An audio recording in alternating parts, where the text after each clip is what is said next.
I am so tired today. I didn't sleep very well last night. I had my second dose of the COVID vaccine this week and it made me quite ill, so I don't know if I'm still tired from that. Although not really, because it literally lasted like 24 hours and then I was fine afterwards. But anyway, I just got an iced hazelnut latte. So this is part 2 of 4 of a Q&A which I filmed last weekend, and it just ended up being so long that I've broken it into 4 videos. And so I'll post the next 2 in the next 2 coming weekends. If people like this kind of video, let me know, I can do it again. It's actually a really good way to get a lot of videos lined up to make sure that I do have content, because otherwise I can kind of like fall off the beat a little bit. I've gotten pretty bad at posting, so maybe I could like do these every now and then just so that I know I do have some videos to share.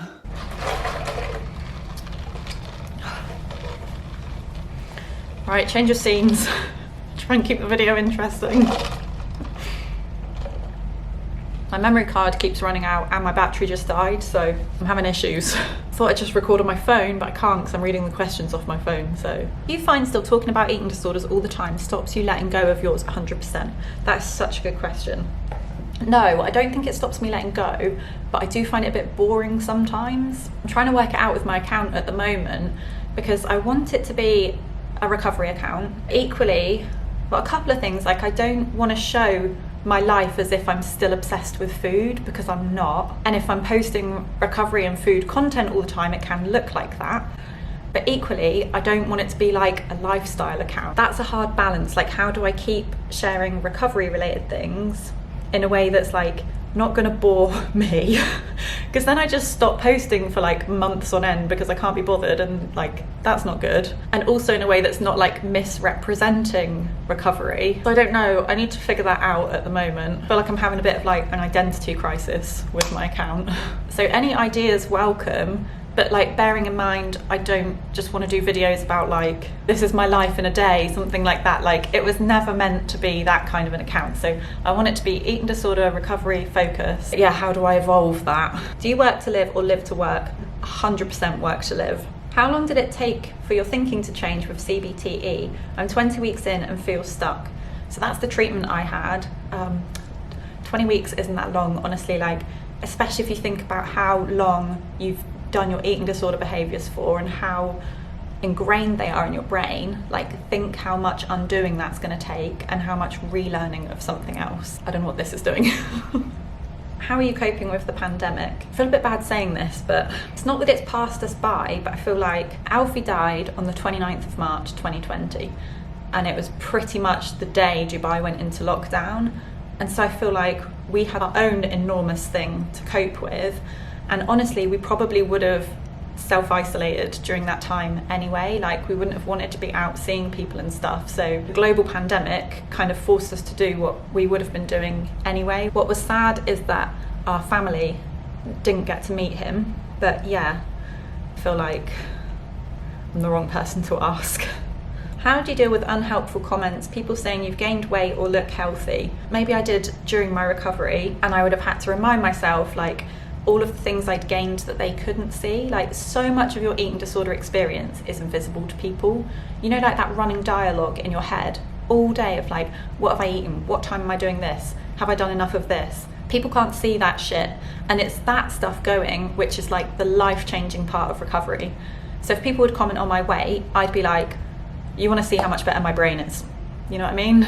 Or I'd like think to myself like, yeah, and my relationships are so much better, my personality is so much better, I have so much more fun, my thoughts are so much freer. I think I'd like try and remind myself and focus on the life changes which other people can't necessarily see. Do you miss your family because you live in Dubai and they are in Great Britain? Yes, a lot. And especially, like I said, like them not being able to come and meet Alfie. Luckily my best friend lives here, and she got to come into the hospital and like hold him and see him. I've been anorexic for 6 years. I can't separate my character and my anorexia anymore. Yeah, totally, because anorexia is completely consuming. It takes over everything. So I think you have to move some of the anorexia out before other things can move in. So I think like I would say, don't wait until you can separate them and then recover because you're like, oh, now I know who I am, now I'll recover. I think the eating disorder needs to go before the you can move in. Do you ever allow yourself more than 3 meals and 3 snacks? I'm always still hungry. Yeah, all the time. It was something I had to challenge in my recovery. Like, for example, my family always eat crisps when we're cooking dinner. And I'd be like, but is this part of my snack? Is this part of dinner? Do I have a little bit less of dinner to make up for the crisps? Do I not have dessert to make up for the crisps? Do I miss my snack to make up for the crisps? Like, and I didn't want to live like that. Like, I don't want to see those crisps as a number or something to substitute in. I just want to see them as a bowl of crisps that I eat with my family because I'm joining in. And I can do that easily now, but only because I challenged it, and it was not easy during my recovery. How do you accept your set point weight and body? I think, again, focusing on life, like what life does this body allow me to live? And I don't mean like my legs allow me to walk or my arms allow me to hug. Like, that never worked for me, because I would think, oh, but I could do that in a restricted body. But really, my legs at my set point weight allow me to think straight. They allow me to connect with other people. They allow me to go through the day without obsessively thinking about food. They allow me to be spontaneous. Like, obviously my legs don't directly allow me to do those things, but they do really. Like, by allowing my body to be its natural weight, it then frees me up to do all of those things. My battery's flashing again, so I'm going to try and be quick. When clothes start to feel snug, how do you move past the negative thoughts? Get rid of the clothes. Don't wear clothes that are uncomfortable or tight or leaving dents or anything like that. Like, get rid of the clothes and buy new clothes that fit and feel comfortable. It's amazing the difference that can make. How did Bren care for himself while supporting you?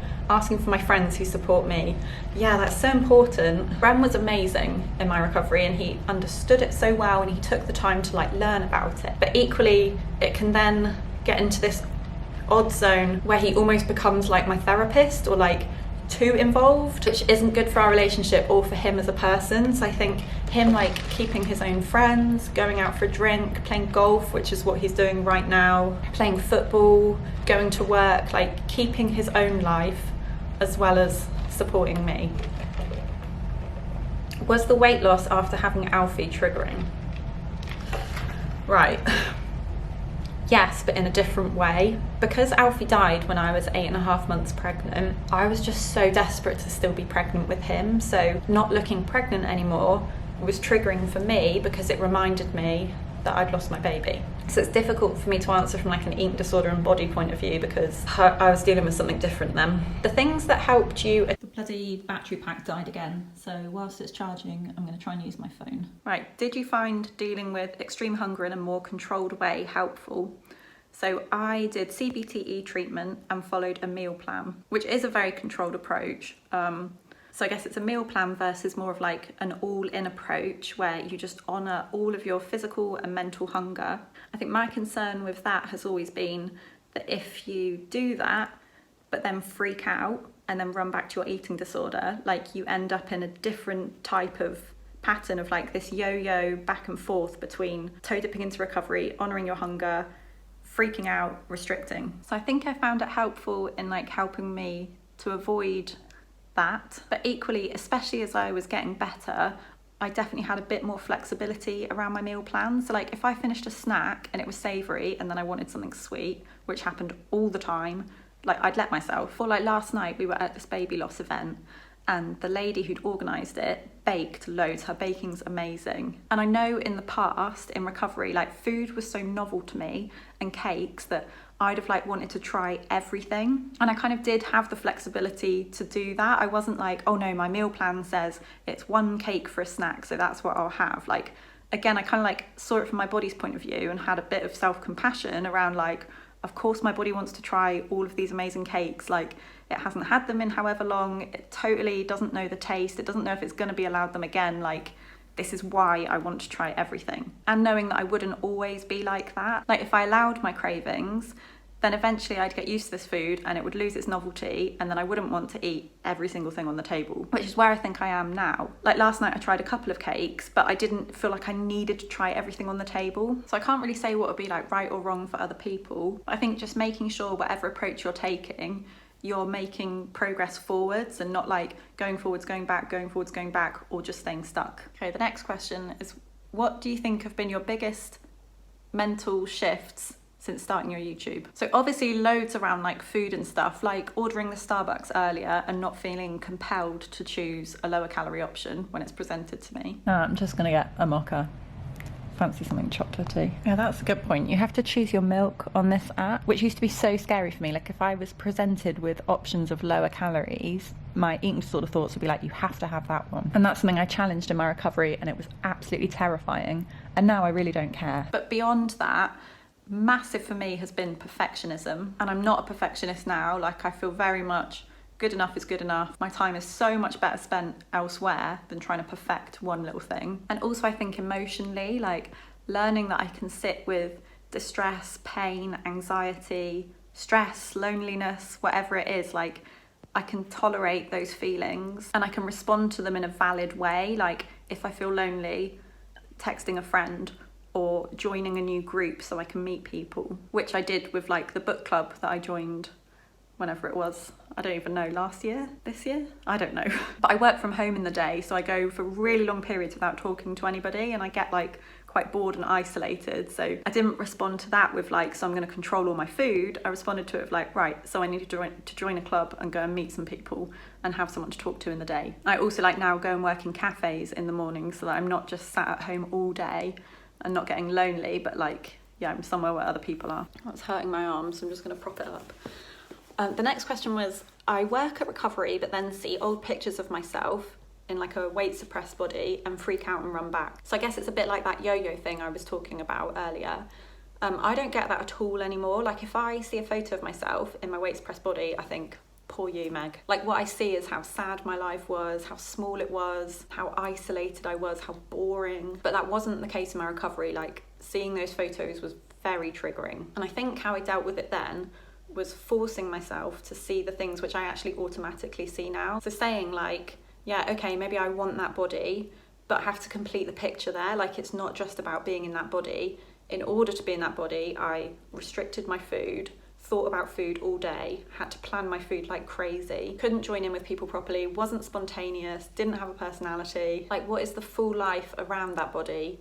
And is that really what you want? Next question was how to stop getting stuck in the moment doing the same thing instead of making recovery changes. So for me, this was learning to step back from what I was doing and see the bigger picture and not just look for momentary relief of like, I want to feel okay right now, I want to tick my eating disorder boxes right now, but thinking, is doing this right now aligning to my future goals or my values or who I want to be in a year's time? Like, do I still want to be doing this behaviour in a year's time? And if I don't, at some point I've got to stop it. I think eating disorders are such now-centric illnesses, like so focused on what do I weigh today? How much have I eaten today? What have I done today? What boxes have I ticked today? And then tomorrow you do the same thing. And then the next day you do the same thing. And then before you know it, that one day has become your whole life. So step back from that day, look at the bigger picture and think, what life do I actually want to live? Like, do I want to keep repeating this day? Or do I want to break the cycle at some point? Top 3 reasons why recovery is worth it. For me, getting rid of that constant running dialogue in my head about food and numbers and what I've eaten and da-da-da-da-da. Joining in and being able to be spontaneous and connected to other people. And then living my life how I want to live my life, like in a way I'm going to be proud of it. And so I'm going to look back on it when I'm older and be like, yeah, not like, oh my God, I've just lived the same Groundhog Day on repeat. How do you stop a relapse before it goes too far? So I have one memory of this. I was on holiday with my mum and sister and every morning they were like going out for a run and I wasn't. And so for like a couple of days, I got into a like, well, if they're doing that, I can only have breakfast. And then I thought, shit, if I keep going with this, I'm gonna get into a cycle where now all I can have for breakfast, which is total bullshit. So I had to think to myself like, break the cycle, Meg. And then I'd be like, oh, but I don't want to do it today because yesterday that's all I have, so I can't have more today. And I had to be like, right, but then what's it going to be like tomorrow? I'm not going to be able to do it tomorrow and the next day. And actually it's just going to get harder with time because I'm further enforcing in my brain like, okay, this is your new behaviour now. When I spotted myself falling into those cycles, I had to think like, break the cycle. Never going to be easy, you're never going to feel ready, but do you want to still be doing this behaviour a year from now? And if not, you've got to stop it. How have you managed not to be discouraged after several relapses? I've experienced it myself. I think each relapse can teach you something and show you like what your weaknesses are. So like my most recent relapse in New York was an accidental relapse, which happened through like totally unintentional weight loss, and I have completely learned from that experience, like, that can never happen to me. So like in the last 18 months when we've been going through grief and losing Alfie, I've been so on it that like loss of appetite can't be an option for me, weight loss can't be an option for me. I just know I have to protect myself, like even if it's not eating disorder driven, it doesn't matter, it'll pass the point and it'll turn my eating disorder switch on. So like knowing my genes and my health legacy and my history, I have to protect myself from that. I'm only about a third of the way through these questions, so the ones which are similar I'm going to try and skip and just find new questions. What's your favourite flower? That's so cute. I actually love gypsophilia with white roses in it. It's one of the flowers that we were given when Alfie died from some of our family, and now we've kind of continued it as like his bunch of flowers. So on like the 29th of the month I'll go out and buy that, just as like a way to remember him. I found a little surprise delivery on the doorstep. Hey Bert. Alfie would have been 10 months today, so I think it's a little present from a friend. And also we have a song for him which is called Wildflowers by the Wailing Jennies. So whenever I see wildflowers now, I think like that's where Alfie is. So I love wildflowers too. Do you want to try for another baby? I was asked that quite a lot, and yes, desperately. Since Alfie died, we've had 3 miscarriages. So I don't know, I think we just have to hope and pray that we will be blessed with a little brother or sister for Alfie. I literally feel like I'm stuck for so long that I'll always have a bit of an eating disorder. Is this true? I don't think so. I think our brains are incredible. We've got neuroplasticity, which means your brain can literally mold around new behaviors and learn new neural pathways and forget the old ones when they're not used. But obviously to do that, you need to practice new behaviors and stop practicing the old. Do you worry about your osteoporosis? Yes. I'm 33 and I have osteoporosis. I think I was diagnosed when I was like 29. Another good reason to keep my body healthy. How do you remain so positive? I think probably in accepting it's okay to not be positive and to not feel okay and have days where like I really miss Alfie, or like when I was lonely at work, or like I'm stressed and anxious. Like this last week I've been so anxious because it was baby loss awareness week and it's just been so emotional for me and like so on my mind. But I think in my eating disorder I was always wanting to be okay all the time, and so I ended up in like this controlled state of okayness, like using behaviors to keep my mood controlled. But actually in letting it like be down, I've realized like it doesn't last forever. Like it can come back up and then that won't last forever and then it'll go back down again and da da da da da. Like feeling all my feelings has been a huge change for me, probably in the last like year, to be honest. How do you deal with social situations where there is body talk and you don't want to reveal your eating disorder? Different bodies, different paths. If people are talking about like being on a diet or like, oh, I was really bad yesterday so I have to be good today or whatever, I just think, oh, that shit doesn't apply to me. Like you do you. I'll stick to my own lane. I'd love to hear more on what you found to help in managing different emotions without eating disorder coping. Such a good question. So I try and do things that I like, try and be nice to myself. Like I go to a cafe every day to work because I get less lonely than when I'm at home, which means I spend money on myself. I light my candles. I like things like art and the piano. Like I quite like creative and expressive things. I like writing, like journaling. With Alfie, I do things like write him a letter or just lie on my bed and listen to his playlist and have a cry. I think the biggest realization for me has been learning that these other coping mechanisms don't work perfectly. It's not like I go and play the piano when I'm down and then leave it like, I feel fucking great now. So it's been more learning like to tolerate that emotion, and I can do things like be nice to myself and help myself through it, but it's not going to fix the emotion. It's been more just like waiting for it to pass, knowing I won't feel that way forever, and knowing that it's okay to feel like that. Do you still have your house in the UK? Yes, we've got 3 flats in Edinburgh. We don't have a house, but hopefully we will move back there in the next couple of years. We're talking about moving to Scotland, which is where my husband's from. Have you been all in before? No, never. I think an account where she does do that is Stephanie Butterworth, I think she's called. Did your teeth suffer in anorexia? Yes, I have really bad receding gums. I'd like to know more about your recovery from your previous relapse. You said you just ate freely without a meal plan, and I'd be interested in knowing how you went about it. I think I kind of did a combination of the two. So I was receiving treatment and I did follow a meal plan. But for example, I'd go through stages of obsessions with food. So I had muffins from Starbucks and frappuccinos that I was fixated on and obsessed with. And I'd have times where I'd go for one of each and it wouldn't be enough, and I'd go back and get another one. So I had times where I had like multiple things in a row, which would have been like over my meal plan. I did freak out when I did it, and I did feel really, really guilty afterwards, but I would sit with that and not run back and restrict to compensate for it, because I didn't want to end up in that cycle of like jump in, eat what I wanted, restricts, I feel guilty, da da da da da da. And I probably found my meal plan helpful in that, because I'd know like, okay, you've done this for your afternoon snack, but you still need to go and have your dinner. So in that way, like the meal plan helped me have a bit of structure, whilst I also had the flexibility to honour my hunger and understand why it was happening, and then not freak out and like undo it. Did you experience changes in your body and mind when your hormones stabilised or changed? Yes, massively. Things like I'd wake up with night sweats, actually sweats at all time of the day. My body temperature was pretty crazy, and my skin as well, like getting spotty, which has stabilized, but also just like bloating, like it is also normal, like human bodily function. So during recovery, I could think like, oh, I didn't used to sweat this much when I was weight suppressed, and then I'd have to be like, yeah, and my life was shit.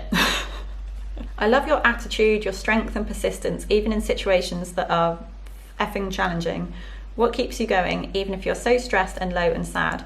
What's your motivation not to give up? I think probably reminding myself that it's going to pass, and that using an escape behaviour now might feel better in the moment, but it's not compatible with the life I ultimately want to live. What brought you lots of joy in hard times? I think Bertie. He's been our absolute saviour. Do you still get eating disorder thoughts, for example, in supermarkets or when choosing what to eat? No, not at all, to be honest. In like my day-to-day life and in my normal routine, very rarely get an eating disorder thought, which is really nice, because it's gone from like constant eating disorder thoughts to a few in a day, to a few in a week, to like a few in a month. I'd say maybe I get like one a month. And when I do, I'm literally like, where did that come from? And then I just don't do it. You know, straight away, I'm like, eject, opposite actions. You don't do that shit anymore, Meg. I also see the thoughts as more of like an alarm now. Like, okay, why did I think that? Like, is there something going on emotionally or something in my body? Have I got like heightened body awareness? Has someone made a comment about my weight, or I've seen a photo I don't like? Like, what is it I actually need to deal with? Or is there like a food rule which has been broken? So my psychologist taught me how to like notice all of these real triggers, what's really going on. So like if you're eating at a time when you're not allowed to eat, like that could trigger eating disorder thoughts. So like one eating disorder thought that I have had in the last couple of months is, we've got a friend staying at the moment, and he and Bren went to play football one night. So then they grabbed a McDonald's on the way home, and they called and they're like, do you want anything from McDonald's? And I was like, yes, I kind of do. And I'd already had dinner, and that triggered in me thoughts of like, well, you're not allowed 2 dinners, you're not allowed a McDonald's if you've already had dinner earlier, they didn't have dinner earlier, that's why they can have it now, blah blah blah blah blah. And so I had to think like, okay, eject these thoughts, opposite actions. I need to teach my brain that it is okay to eat McDonald's at whatever time of night, even after you've already had dinner, even if the others didn't have dinner. But I think what I wanted was burger and chips, but what I ordered was chicken nuggets and chips, because somehow in my brain that was more allowable than a burger. So actually that was some sort of like halfway ejecting the thoughts, like I did it but in a way that was still moderately acceptable to me. So probably what I need to do actually is do that again and order burger and chips after having had dinner to prove to myself that that's okay. But I guess these kind of situations don't come up all the time for me. So like in day-to-day life, I don't really get eating disorder thoughts, but then in that situation, I did get one. So I noticed when I was editing the video that I made a couple of mistakes. The girl who did All In is called Stephanie Buttermore, not Butterworth, and I make that mistake all the time. So sorry to her, but that's her correct name.